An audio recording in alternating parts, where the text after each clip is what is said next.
am thrilled, honored, excited to introduce our three women for tonight's program. Kristin Harmel, who has been with us before, a friend of WNBA.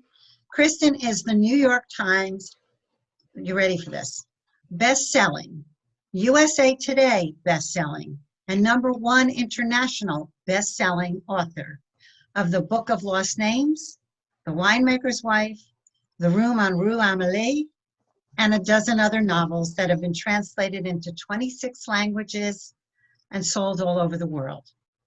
Kristin has been writing professionally since the age of 16, when she began her career as a sports writer, which truly intrigued me, covering Major League Baseball and NHL hockey for a local magazine in Tampa Bay. And that was in the late 1990s.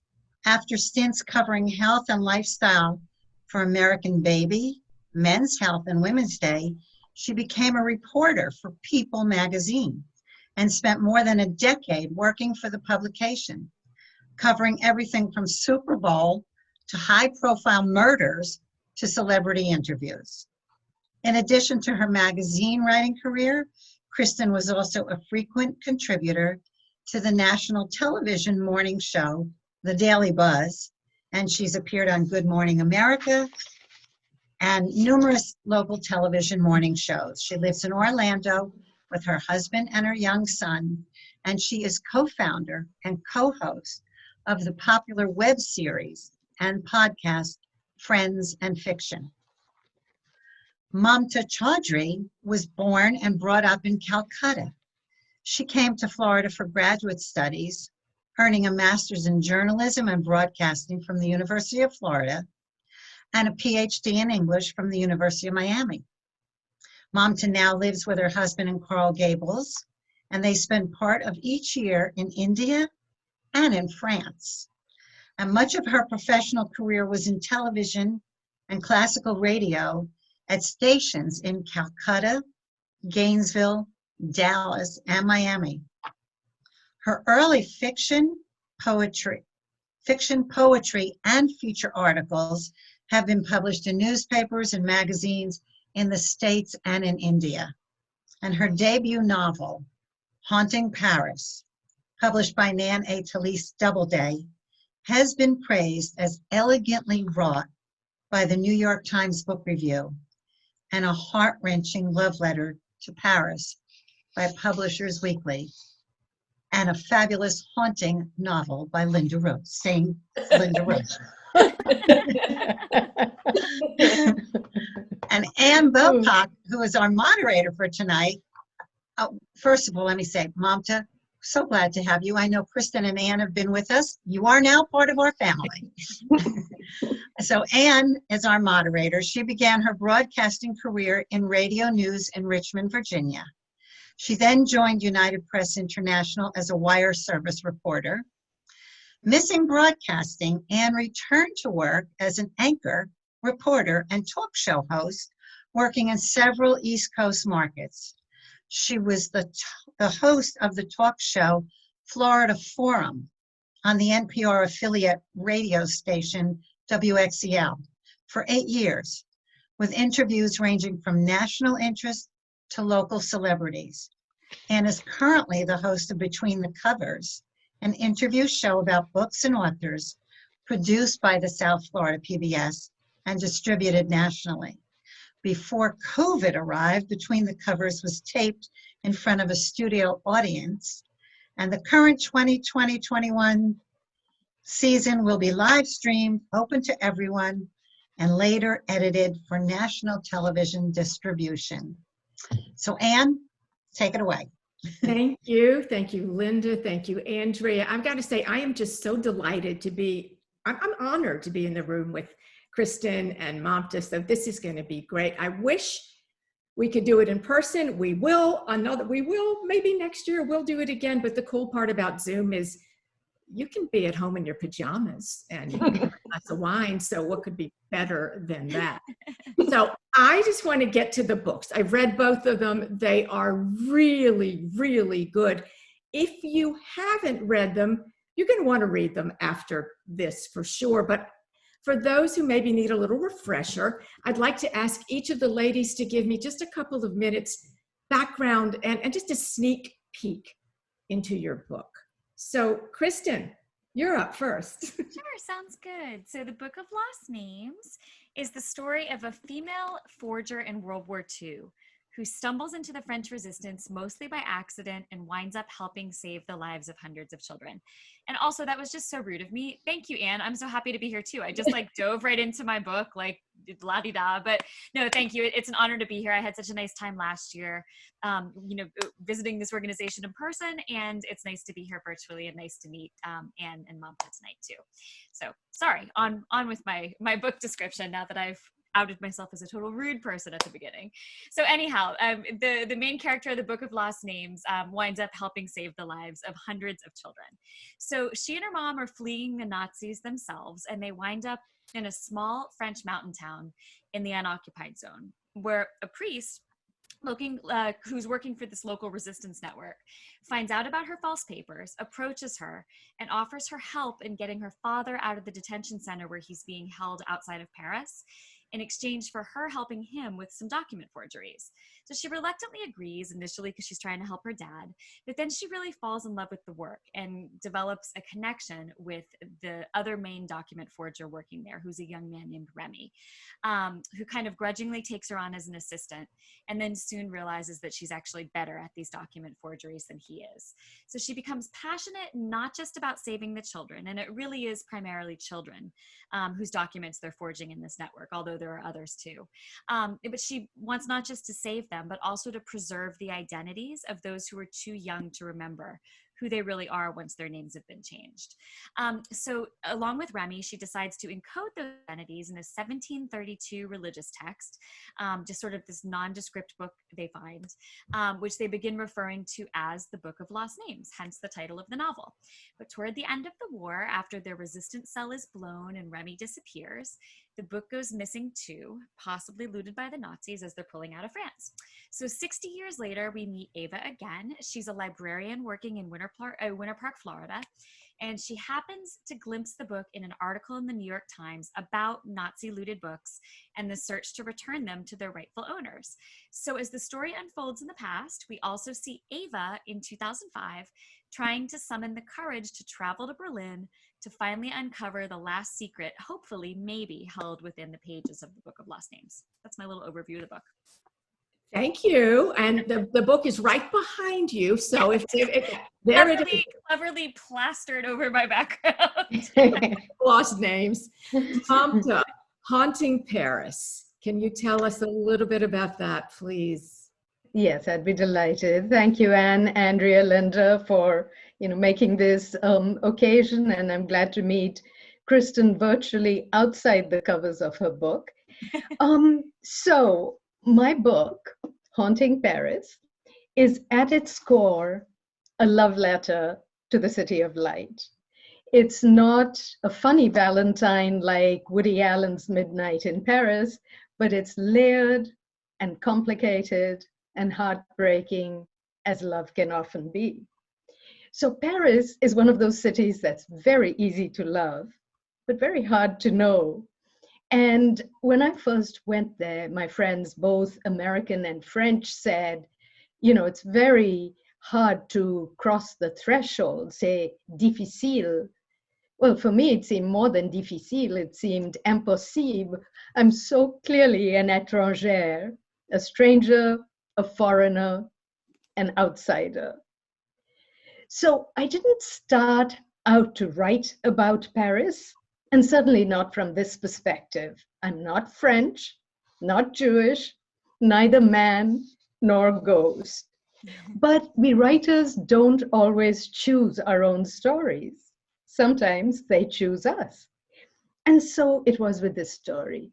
One day I was walking down Ile Saint-Louis and looking up at all the lighted windows as one does, imagining oneself living a different life. And I heard this drift of music coming out of one of the windows into a courtyard below. And I couldn't see who was playing, but I had this very intense, vivid image of a man leaning forward and listening very intently. That man was Julien, who was summoned back by the music to the woman he loved and the place he called home while he lived, where he had unfinished business. So the story is set in the present of 1989, when all Paris, in fact, all France is getting ready to celebrate the bicentennial of that seminal moment in French history, the French Revolution, which gave us the inspiring motto, Liberté, Égalité, Fraternité. I mean, you can still see it, every block you walk on the street, it's chiseled into every public monument and building. But up in her apartment on Ile Saint-Louis, Sylvie is mourning the loss of her lover, Julien, who had passed away some months before. And then she accidentally dislodges a letter from his desk. Now, she knew that Julien's sister and her two little girls perished in the Holocaust. What she didn't know was that Julien believed one of them might have managed to escape, and he devoted years to secretly tracking his niece. So now Sylvie takes up the quest where he left off, and it takes her back deep into the secrets of Julien's past and to the year 1942, when Paris was under Nazi occupation and the roundups of Jews were taking place. And it was a time when France singularly failed to live up to its own promise of liberté, égalité, fraternité. So this is a love story in which one of the lovers is dead. It's a mystery in which the detective is a pianist who is so cripplingly shy that her nickname is Sylvie La Timide. It is a historical novel, but it has really urgent resonances in the present. And it's a ghost story in which the ghost is the least terrifying thing of all. Well done, Mamta. Obviously, you could do this entire hour in French, but I can't. So keep with the language that I know. For everyone who's joining us on Zoom, welcome. And if you have questions, put them into the chat. We will get to them as we go along a little later on. So if something inspires you to ask a question, just stick it in there if you can. I happen to love historical novels. I mean, I gravitate to them. So this is right up my alley. Both of you had to have done an incredible amount of research. Because there are little known facts in each of these stories that make it so rich and so wonderful to read. I'm curious, what was like the most surprising thing that you found in the research? Mamta, Kristin, are you going or shall I? Go ahead, Mamta, you can take it. Okay, all right. Well, I just want to say for Anne that she may gravitate towards historical fiction, but I know for every book that she talks to the author about, she has very insightful questions. And this thing about research, when I started writing, I thought I was writing about the Paris we all imagine, the city of love, of art, of romance, of music. And much of my book was written in and around Notre Dame, which is, so iconic of Paris. And some of the scenes are set there. But behind the cathedral's soaring towers that reach for the sky, there is a museum that sinks into the earth. This is the Deportation Memorial. And the first time I went down there, I saw a bronze circle chiseled with the words, "They went to the end of the earth and they did not return." And that's when my hair stood straight up, as I remember the French word for ghost, which is revenant, one who returns. So that became the first line in my book. And that led me into a whole labyrinth of research about les années noires, the black dark years in Paris. And they were dark. Kristin, was there any one thing that truly surprised you when you were doing your research? Yeah, like Mamta, I lived in Paris for a little while, and have been really moved by the city and by the history of the city, and just in general by the French culture. And this is actually my fourth World War II novel set in France. So I seem to I can't seem to stop. I'm sort of addicted to it. I keep going back to that same well and finding different stories to tell. This one, what led me to writing about this in the first place was that in writing about the French Resistance in previous books, I found myself mentioning people escaping with false documents, falsified documents. Somebody would get on a train with a false document they'd been handed, or there'd be a drop of false documents outside of town. But where were these documents coming from? So that's kind of what set this book in motion, was just that question: who are these forgers? Who's making these documents? And if you're asking one thing that surprised me, it probably would have had to do with some of the forgery techniques that I knew nothing about. And just off the top of my head, and I know I've mentioned this in chats before, one of the techniques that was actually used a lot toward the beginning of the war was, it came from a prolific document forger in Paris who had worked for a dairy farmer, or a dairy conglomerate. And in that work, they found out that if you dropped methylene blue into cream, you could tell like the fat content of the cream by how quickly the ink dissolved. Well, that ink was the same basis for Waterman's blue ink. And so what he realized was that lactic acid, which was the active thing in the cream, could actually dissolve Waterman's blue ink. So toward the beginning of the war, before documents were being created, when their focus was on erasing details that were already on there that would have, caught you up, they were using lactic acid to erase that blue ink, which just came from a very young 19-year-old former dairy farmer. I thought that was fascinating. It is. It's very fascinating. It is a very cool fact. There's something else, Kristin, that I went, wait, she has to be like a math whiz as well, because both of your books, both of you ladies have books with secrets and loss and death and grief.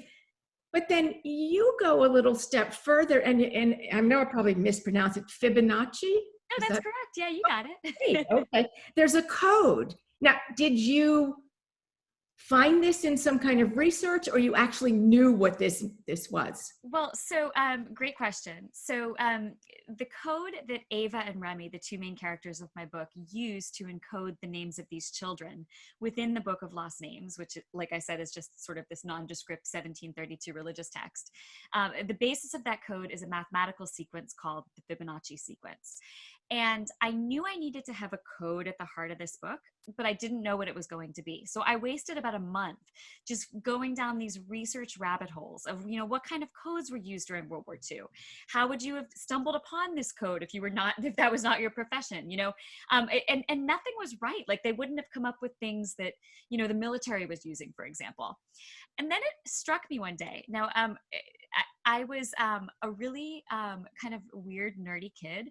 And I went through this brief period of having just my dream for my life that I always wanted to be a novelist, but I had this side dream that I was going to be famous for solving unsolvable math problems as like a 9-year-old or an 8-year-old.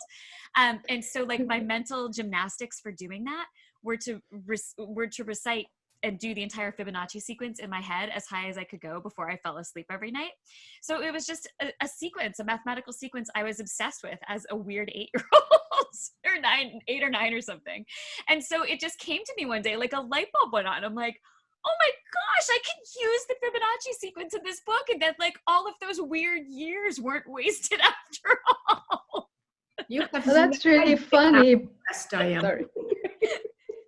Dare to dream, weird Kristin, dare to dream. Yeah, well, I just want to add something that I've now discovered, that Kristin and I have a lot of overlap in our books. Yeah. We have the Resistance, we have, the lost years, and in fact, the lost names. We think of that as being some names, but just think how it reverberates out.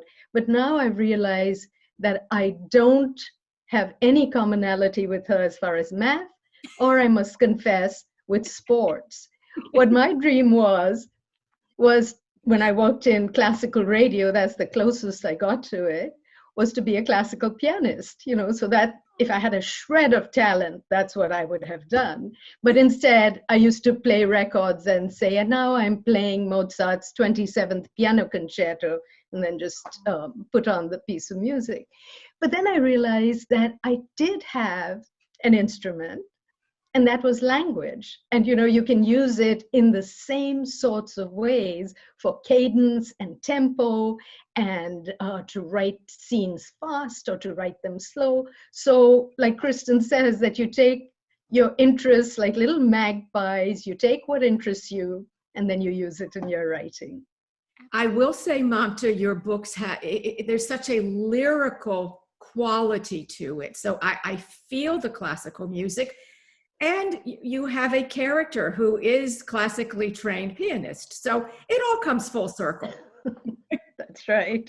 I do want to ask this, and it is a Holocaust question for both of you. I know from years of doing reporting and interviewing people that, especially for Holocaust Remembrance Day, we would interview a survivor. And I'm sure your paths have crossed by interviewing survivors, but we are nearing the day, if we are not there, where there will not be this first person interview, which is far more impactful than anything else. So to both of you, I applaud you for what you've done, because you keep the stories alive and relevant. And you can take it from there, because I'm sure you have interviewed survivors. Kristin. Yes. Okay. Go ahead, Kristin. No. Oh, okay. Well. Oh, no, go ahead. Go, please, Mamta, you. All right. So yes, I have interviewed survivors, and in fact, I wrote my first World War II novel about a decade ago. It came out in 2012, and it had been sort of loosely inspired by a Holocaust survivor I met while working for People magazine 17 years ago, I think. His name was Henry Landworth. He had been imprisoned in concentration camps from the age of 13 to the age of 18. And I won't waste time by telling all the details of his story. Just fascinating man. But one thing that really stuck with me that he said during the course of our interview was that in order to survive the concentration camps, he had to learn to turn his feelings off. And when the war was over, he never knew how to turn them back on again.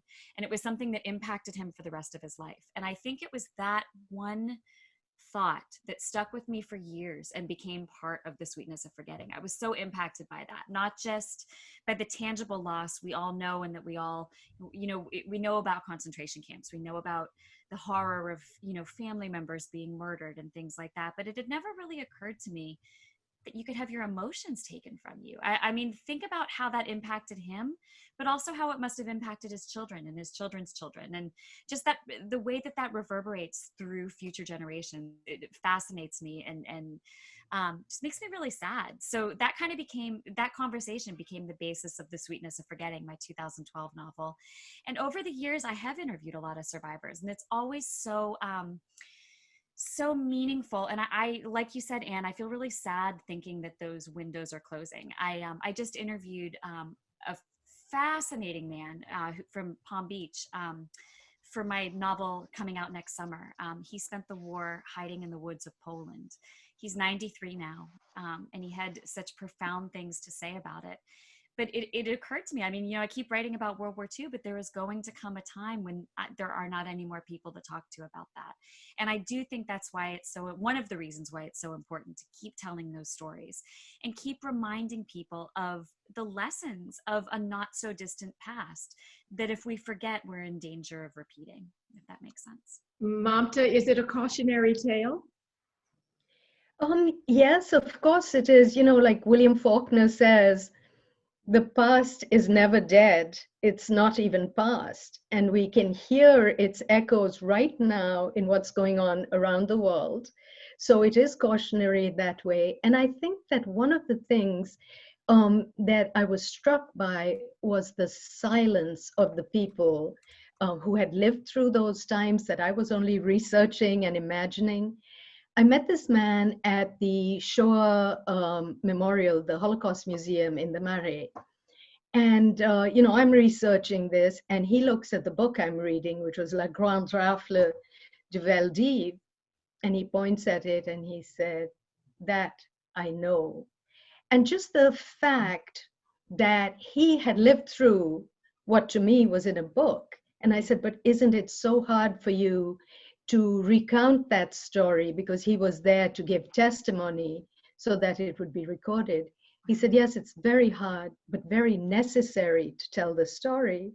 And all the people I met who were, as Kristin points out, getting on, realized that this story would die with them if they didn't break their silence. So what had meant to shelter their families, the silence of their own horrors, then became an affliction for them. And I realized that in my book, silence is such an important theme, because in this particular context, it is so complicated. If you were in the Resistance and you were caught by the Gestapo and you were tortured to give up the names of your people in your cell, you had only so much time before they could disband and get away to safety before they broke you. So in that context, silence is courageous. Yeah. But for so many who stood by in silence, it was either cowardice or complicity. So, that's something that I always wonder, even now in our present day, that what would it take to be the lone voice in the room to speak up when no one else did? And that's what my shy pianist does. And that's the irony of it, that it's torture for her to speak up, and she does. And that's such a beautiful part of the book. And this, I'm going to Andrea's question that just came in, because it really details on what you just said. And she wants to know, did writing your book impact your thinking about heroism and the nature of finding it in unexpected people? And you did touch on that. So on both of you. Mamta, you want to go first on this one? Okay, Kristin here. Okay, let me tell you another thing with Kristin. Clearly she started writing a lot younger than I did. I seem to have somehow acquired. I just have good lighting here. That's all. Okay. It's all trick. There's lots of lines on this board. Don't worry. But yeah, I think, one of my obsessions, and we always bring our obsessions into writing, no matter what the story is, Andrea. So one of my obsessions has always been the act of courage. When I was very young, I read this book called A Passage to India by E.M. Forster. And there's a scene in that. India was not yet independent. And there were so many, overlaps of the story with my own parents' story, because they were sort of exiles in their own country when India became divided into India and Pakistan when the British left. So like the Jews in France, they were suddenly foreigners in their own country on the basis of religion. But in that novel, a young English woman comes to India, Adela Quested, and during a visit to the Marabar caves, she accuses Dr. Aziz of rape. So the entire British community sort of unites, closes ranks against the Indians. They're in this club, which was for the British only. And my father told me that in India, there used to be clubs that said, dogs and Indians not allowed. Just like in Paris, there were cafes that said, dogs and Jews not allowed. So in this club, they're all, waiting for the trial the next day. There's outrage in the room at what has happened. And the English schoolmaster gets up and he says, I believe Dr. Aziz is innocent. And you can imagine the cries of traitor and how can you, forsake our cause. And he says, I'm waiting for the verdict of the courts. If he is guilty, I leave my job and I quit India. But I resign from the club now. So for him, it was relatively easy. You know, he was one of the powerful people. He was one of the ruling class, but it was still the only person in the room to speak up. And then I took it one step further as Anne was asking about courage in unexpected places. What would it do if it was someone who was poor, who was young, who was shy, and who was an outsider to the upper class Paris that she has been enfolded in? They make the best heroes. Kristin, you have a similar, your main character is a very unlikely heroic woman, and yet, boy, does she rise to the occasion. You know, and thank you, Anne. It's interesting. I never realized until this summer that that was sort of a thread that runs through my books. I do a Wednesday night show called Friends in Fiction with 4 other authors, Mary Kay Andrews, Mary Alice Monroe, Patty Callahan Henry, and Christy Woodson Harvey. And we had a guest on back in, I think it was June, Jane Ann Krentz. She's a very popular romance author. She's such a funny person. She and Susan Elizabeth Phillips came on together. They were an absolute hoot. They were fantastic. But she said something in passing that I was like, no, that's not right. She said, every writer has one story to tell, and you just keep telling it over and over and over. And I thought, that's ridiculous. Every one of my books is different. I've written 13 books now. They're not the same. And then I got off the Zoom and thought about it, and I was like, wait a minute, there is something to that. And I think that is the theme that runs through my books, or at least most of my World War II novels, is that every ordinary person has it within themselves to rise up and become extraordinary. And I think it's sometimes during those moments of darkness that we find that call to be extraordinary, or we find that strength to be extraordinary. And I think that sometimes in life, as in literature, you don't realize that you have that within you until your back is up against the wall. And it's, what do you do? Like Mamta was talking about, if you're arrested, and, obviously those situations are much more dire because it's probably going to end with you dying if you're in the French Resistance, right? But I mean, are you the person who has the strength to stay silent so others can live? Or are you the person who talks because you're frightened? I mean, so it's just, I don't know. And it's kind of hard to personally know those questions until we face that darkness. But I keep thinking, I think that World War II fiction is resonating so much with people now because we are in a period of darkness. In a lot of ways, I mean, 2020 has been a really difficult year, and it's not the same kind of darkness, obviously, that we had during World War II. But times are darker than they have been recently. And I think that I think you're seeing right now a lot of people discover within themselves that they have the capacity to be more than they thought they could be, or to be a light in this time of darkness, whether it's in their own lives or on a larger stage. But, even the tiniest sparks, even if you're just doing something small in your own life to be extraordinary, it's those sparks that make the greatest light. And isn't that what makes us or anyone extraordinary, by stepping up and speaking? Joan had a question about how did you go about doing your research for your books? And we did touch on that. So maybe briefly just talk about the research and where you went. Sure, Mamta, you want to start? I would actually love to hear about this because it's just, you're reminding me so much of my days in Paris. It's just taking me back. Well, it's, for a writer, research is like the best kind of procrastination because it's like you're almost writing, you're doing work anyway, but then you are so caught up and you follow these little intriguing threads wherever they take you.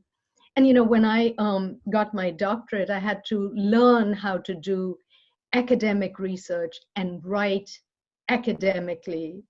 And then when I rededicated myself to poverty and writing fiction, I had to forget how to write academically and learn how to write a different way.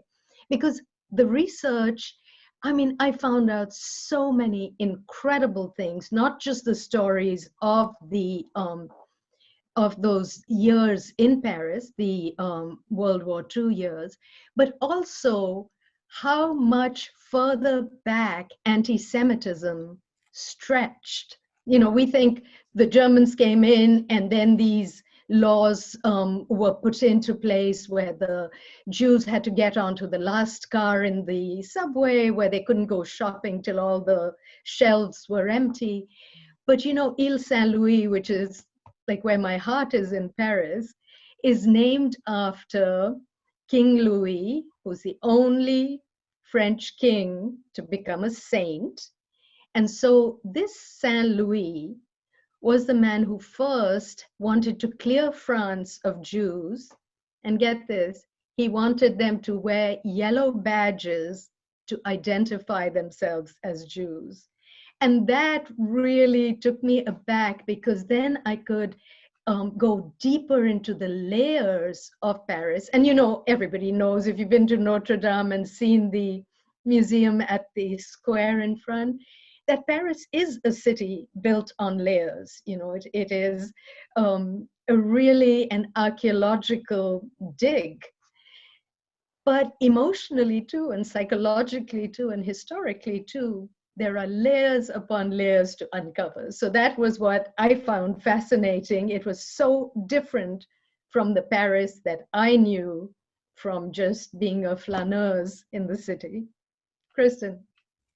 Yeah, then you gosh, you are taking me back. I'm longing now to go and have a glass of champagne on the Ile Saint-Louis. I miss it so much. I haven't been back to Paris in, gosh, two years now, which just breaks my heart. But for this book, it's interesting. When you've written about World War II in France 4 times, some of it gets easier and some of it gets harder. I mean, the easy part is I kind of had a lot of there was less I would say fewer small details I had to reach for, because I kind of knew them. Like it was things I'd sort of learned over time. And like Mamta, having spent a lot of time in Paris, there were things I knew and just had to remind myself of.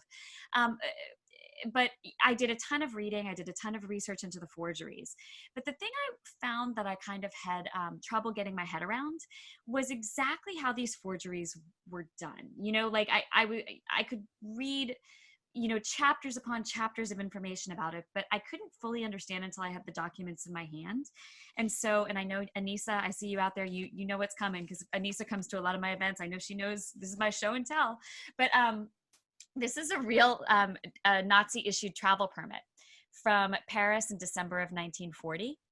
And just having this helped me to look at everything differently. It was one thing to read about the paper was different from document to document, or, this is how a stamp would have been forged, or this is how, the imprints at the top would have been forged.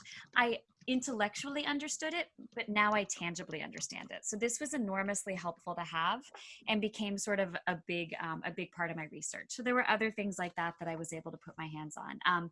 This Nazi-issued travel permit would have been one of the primary things that document forgers would have had to forge, because you couldn't move freely around France without one. So that would have been a very, very common document that there were forgeries of. I also had several copies of the Journal Officiel, which is the government Gazette of France, which records things like property transfers and naturalizations and things like that. But it was a perfect place to steal identities from. And so having this one is from the 26th of August, 1944. Having these in my hand helped me to understand this is where forgers stole a large number of their identities. And to hold this and think perhaps this issue, I mean, it was toward the end of the war, but perhaps this issue was used to forge an identity. I don't know, but I don't know. Just having some of these firsthand documents. I also have a birth certificate, which would have been very common to forge for Jewish children who you were trying to pass off as Catholic. And I also have the real Book of Lost Names, which is a 1732 religious text. And so as I was doing the code within the book, so again, the code is fictional, but this is the book I used to make it realistic. So if I would say, like on page 36, she put a dot over the A and a triangle over the T or whatever, it was actually using page 36 in this book. So, and actually I have to show you something really funny, or not funny, but kind of cool. This is the spine of the book, and this is the spine of the novel. Isn't that kind of similar? And the book looks so similar to what the cover designer came up with on the cover. I mean, if you imagine the gold etching that has faded over the years.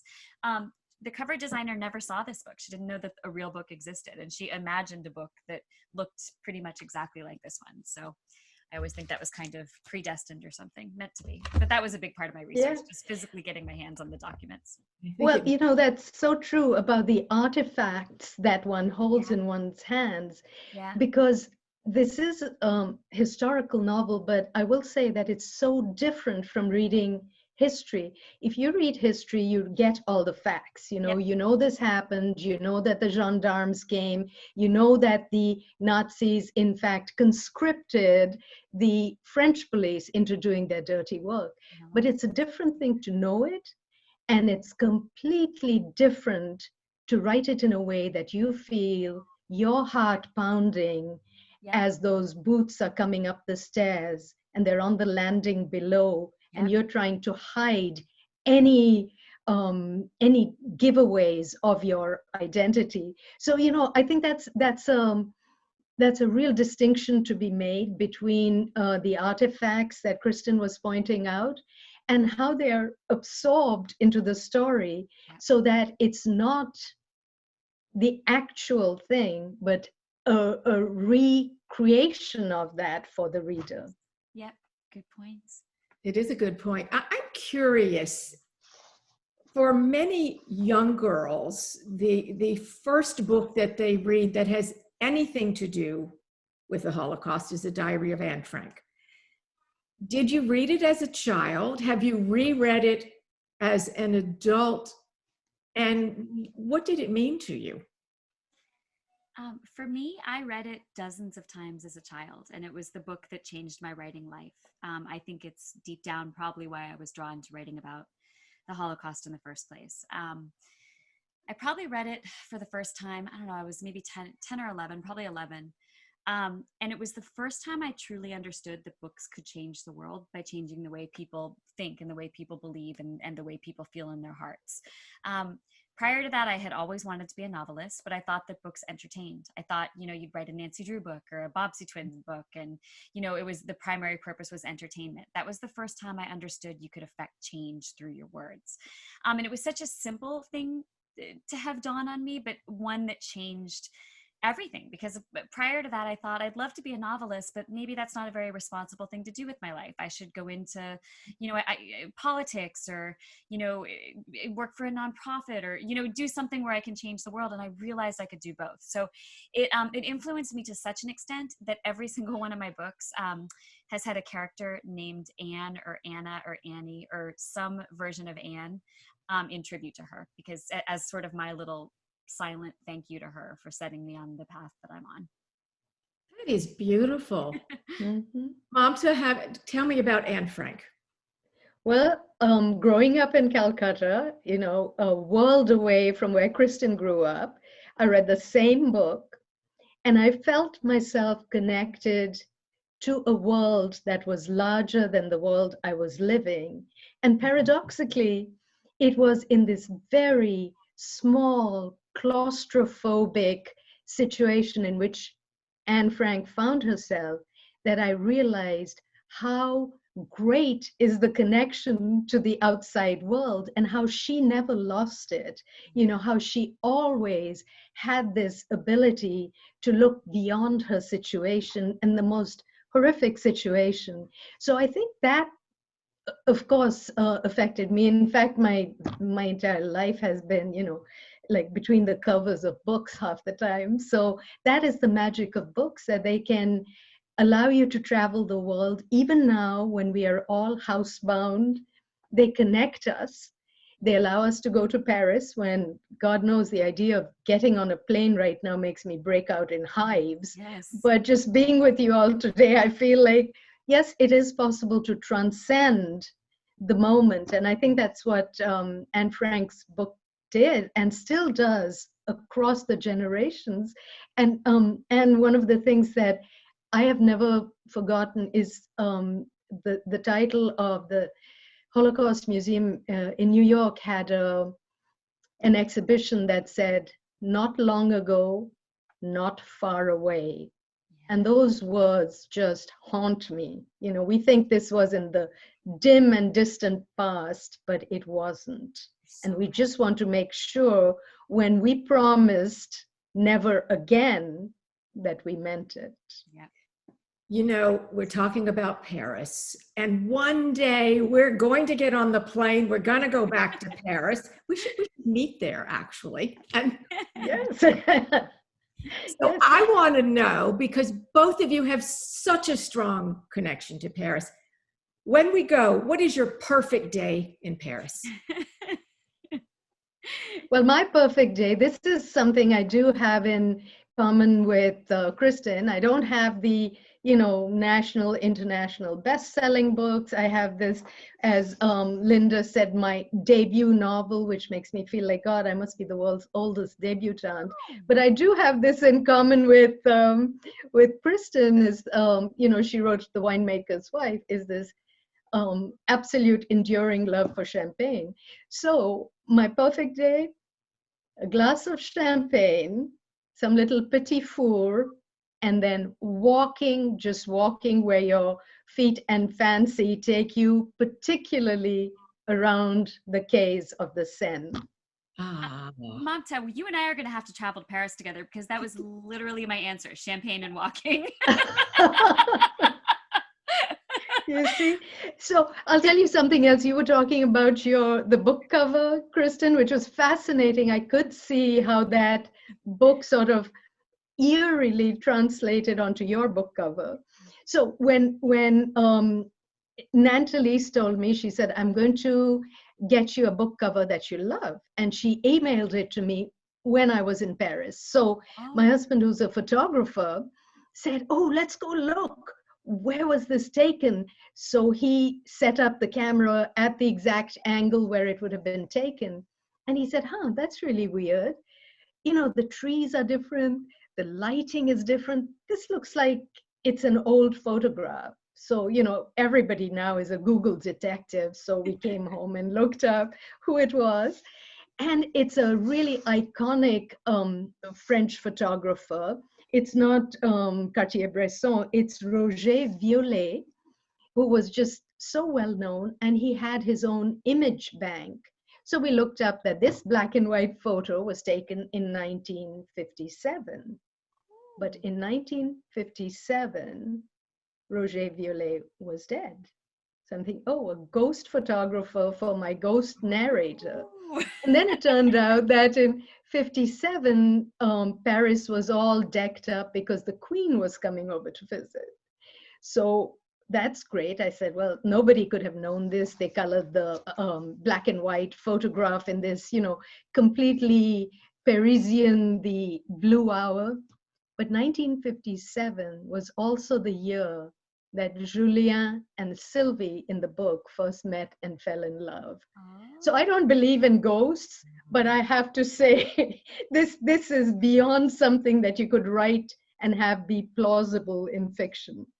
You might not believe in ghosts, but you ought to believe in numerology, because there's something there, Mamta. There is a question from Benita when we were talking about Anne Frank, and she wants to know if either of you have been to the Anne Frank house. Yeah, I have, and it's having read the book so many times, it was a little bit different than I expected, but profoundly moving. Just to be in that same space, it almost made it real. I mean, not that I ever doubted that it was real, but I mean, it gave me chills. I mean, I have goosebumps right now, even just thinking about it. And it's probably been 20 years since I've been there. It was incredible. Yeah. I haven't, but just hearing about it gives me goosebumps. It's something, it's a place I want to go to. But just sometimes I wonder, and this may not be the case here, if something is so redolent and riveting in your mind, just like, a movie you loved or a book or a place, sometimes when you revisit it, I don't know, I'm having a hard time saying it. I'm not saying that it would lessen the impact, but it would change it, from the way that it exists in my mind now. I worried about that before I went, but I felt that it actually made the impact deeper. Because, and it's interesting because you were just talking about how even though her world was so small, it was large because she never lost touch with that outside world. And I think that even though you have an awareness that where she was living was so small, it does feel like she's living in a bigger world, or somehow the secret annex is bigger than, you know, than it actually was. But to see really how small that space was and how sparse it was, and to see some of the things that she put up on that wall, I mean, still on that wall, and I can't remember if they have been reattached, or I can't imagine it was ones that she physically put up there, but it was the exact same things that she had up on the wall. And it just made it real, and it drove home the idea that where she and her family had been living was such a teeny tiny space where they must have been so frightened. I mean, it's just, I know it's one person, and I don't know, it's still hard to wrap my mind around. I plan to go. For years, I used to call my father Pim, after the way Anne Frank called her father Pim, and it just annoyed the heck out of him, but but I did it anyway. I have to ask both of you, because every time I talk to an author and we talk about the process, no two of you do anything remotely alike. Do you always know the ending, which is interesting? And is your daily routine the same? Is it, I have to write 50 pages a day? Do you get up at 4 and you know, put all the pencils in a row? How does that work for you, Kristin? The great question, and I'm so glad you asked it, because I'm always so interested to hear other authors' responses too. I'm a big outliner, so I begin with an outline before I ever write the novel. I've done that since I wrote my first novel all the way back in, I wrote it in 2003. It came out in 2006. I've been an outliner since then, and I will be forever, I think. I envy people who don't have to outline, but to me, that's a part of the process. And so I don't always know the ending. I have a vague idea of where I want the book to end when I sit down to begin the outline. But by the time I end the outline, I know all the major beats of the story.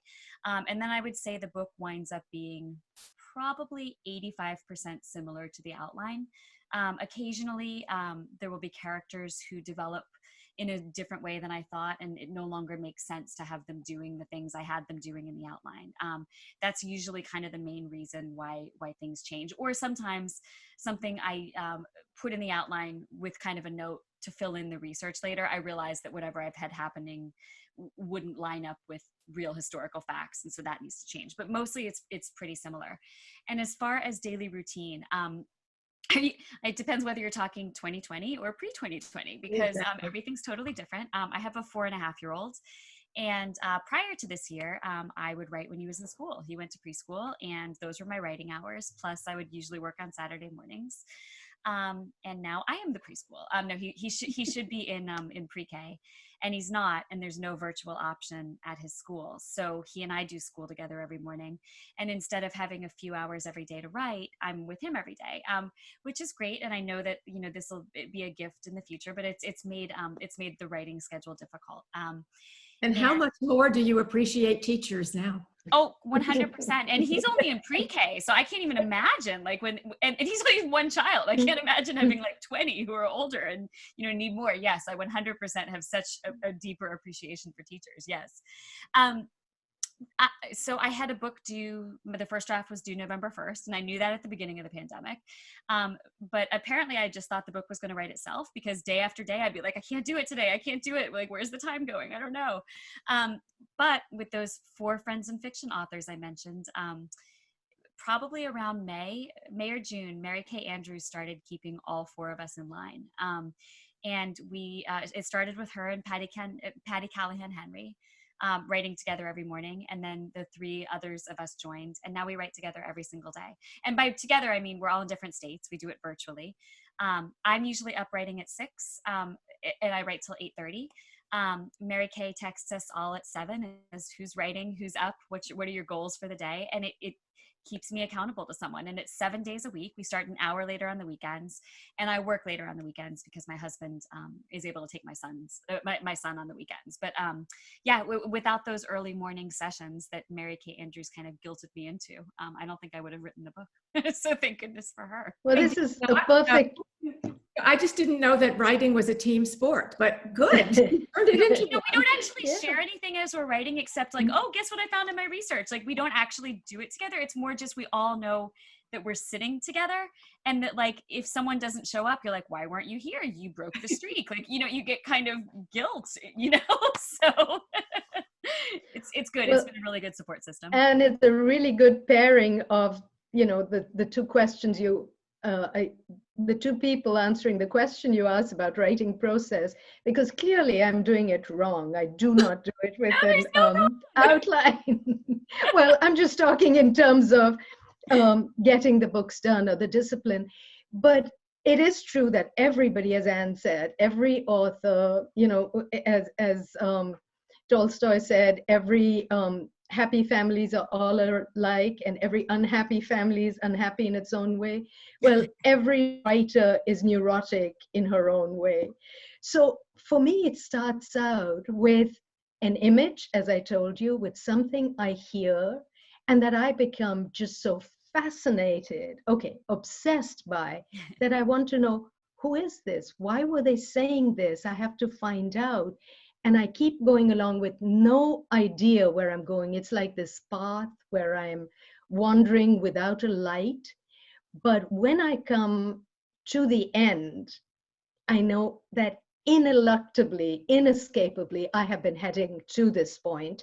And then I can look back to the beginning and say, okay, so now I need to clarify this path. It's like scenes in a film. You shoot with wild abandon, and then you come into the editing room and you clip and cut ruthlessly till the narrative arc becomes clear. So for me, that is the process of writing. Heck of a lot less disciplined than Kristin.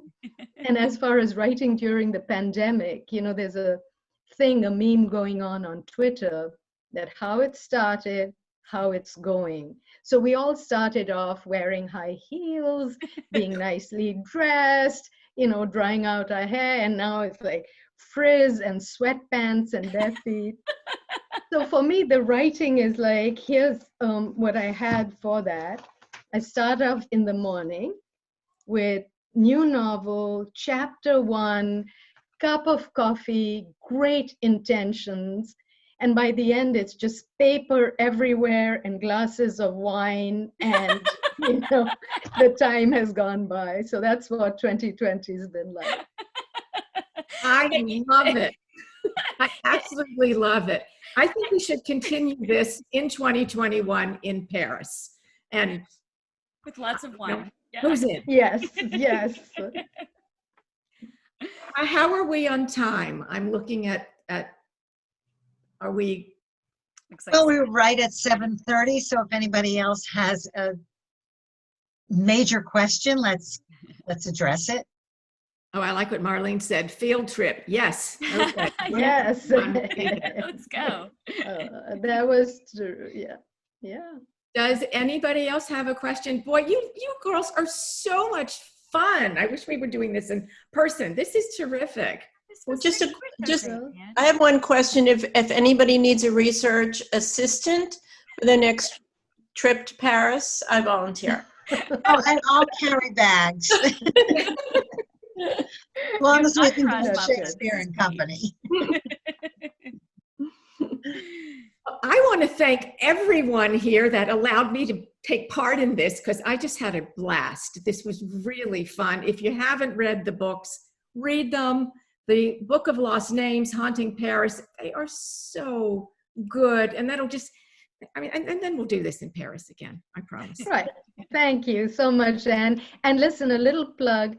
If you're going to get the books, please get them from your local independent bookstore. Yes. We want them to stay in business when this is all over. Well said. Mm-hmm. Yeah, and thank you, Anne, thank you, Andrea, thank you, Linda. This was so wonderful. And thanks to everyone who came. I know, you know, it's an hour out of your evening, and it was just lovely to spend it with all of you. So thank you. Thank you all so much. And I just want to remind everyone that, Anne, you can also, in addition to getting the books, you can also follow Anne's show Between the Covers. So you can look for it online, or you can look for it on Facebook. And she's been interviewing a lot of terrific authors lately, and you can watch that as well. And thank you all so very much. We really appreciate it, and it was really, really fun to have you all here tonight. Terrific. Yeah. Bye. Thanks, Bye. everybody. Thank you. Night. Great night. Thank you. I'm going to put up our email if anybody is interested again in our next event or in contacting us. And thank you again, and good night, everyone. Thanks a Good lot. night. Night. Good Thanks so much. night.